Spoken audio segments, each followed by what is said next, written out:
अस्सलाम वालेकुम नाज़रीन, मैं हूं आपकी होस्ट ज़ोया काजी और आप देख रहे हैं अलसादिया तिब्बी फाउंडेशन के प्लेटफॉर्म से मुझे। नाज़रीन, आज जो हमारा सवाल और जवाबों का सिलसिला कार शुरू हुआ, आज हमें कुछ सवालात ऐसे मौसूल हुए जिसका जवाब हम बराह रास्त नहीं दे पाए, क्योंकि बहुत सारी मेल्स और मैसेजेस होते हैं जिसको पर्सनली हर बंदे को रिप्लाई नहीं किया जाता।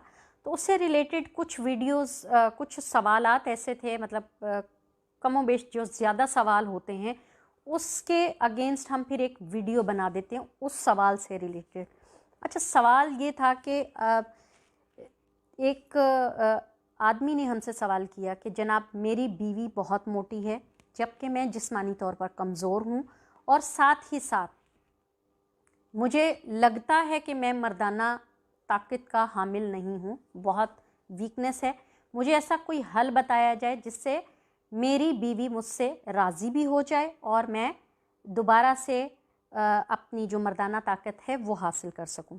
तो उसके लिए मैं आपको बता दूं कि सबसे पहले अगर जिसको ये लगता है कि वो मर्दाना तौर पर कमज़ोर है या जिसकी क़ुव्वत ख़ास ज़्यादा नहीं है, तो वो ये चीज़ें लिख ले, इसको नोट कर ले, इसको खाया करे डेली। उसकी एक तो प्रॉब्लम भी सॉल्व हो जाएगी और बीवी जो उनकी मोटी है, कोशिश करें कि उनका वज़न कम हो सके, क्योंकि जितनी जल्दी उनका वज़न कम होगा उनकी फ़िज़ीक नॉर्मल होगी, उनका कोलेस्ट्रॉल लेवल कम होगा, उसकी वजह से उसको सेटिस्फेक्शन भी जल्दी होगी। अदरवाइज़ वो जितनी मोटी हैं उसके हिसाब से उनको ज़ाहिरी सी बात है कि आपके साथ मुबाशरत करते वक्त उनको फ़ील नहीं होता कि आप हैं, क्योंकि वो उनको जो खालीपन महसूस होता है उसके चलते वो अपने आप को कवर नहीं कर पाती हैं। तो चीज़ें मैं आपको बता देती हूँ। भुने हुए चने, बादाम, अखरोट, मलोक, आम, शहद, अंजीर और मनक्का, चलगोज़ा भी, ये लाजमी खाया करें। अपनी इसको डाइट में शामिल कर लें।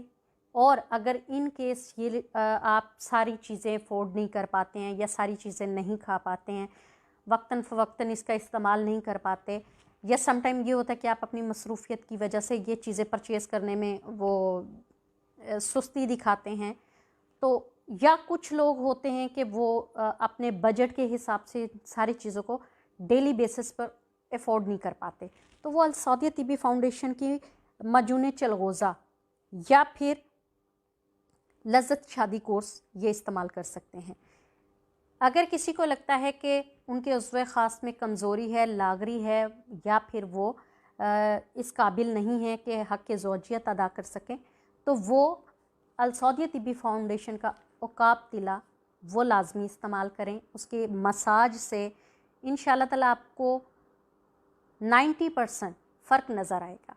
तो इसके लिए बेहतर है कि आप अलसादिया तिब्बी फाउंडेशन का मजून चलगोज़ा इस्तेमाल करें। वक्तन फ़वक्तन जैसे उसके ऊपर दिया गया है इस्तेमाल करने का तरीका, उसको वैसे ही इस्तेमाल करें। वो आपको कोई किसी किस्म का भी साइड इफ़ेक्ट नहीं देगा। अगर आप ज़रूरत से ज़्यादा चीज़ इस्तेमाल करते हैं, चाहे वो कोई भी है, एलोपैथिक है, होम्योपैथिक है, हर्बल है, कोई भी है, तो वो आपकी सेहत के लिए नुकसानदेह होगा। अच्छा, अब सेकंड सवाल था कि जी मेरी बीवी के बाल बड़े नहीं होते, मतलब उनका जो है बालों का प्रॉब्लम है कि हेयर ग्रोथ उनकी नहीं होती, वो बहुत चीज़ें इस्तेमाल कर चुकी हैं, तो उसकी वजह से मज़ीद बाल झड़ रहे हैं, ज़्यादा नहीं आ रहे, मतलब बालों की ग्रोथ अच्छी नहीं हो रही। तो वो अलसादिया का लुकमान हेयर ऑयल इस्तेमाल करें, उससे उनके बालों की ग्रोथ भी अच्छी होगी, बालों की में चमक भी आएगी, खुश्की सिकरी भी ख़त्म होगी और जिनके 2 शाखा बाल हैं वो भी ख़त्म हो जाएंगे।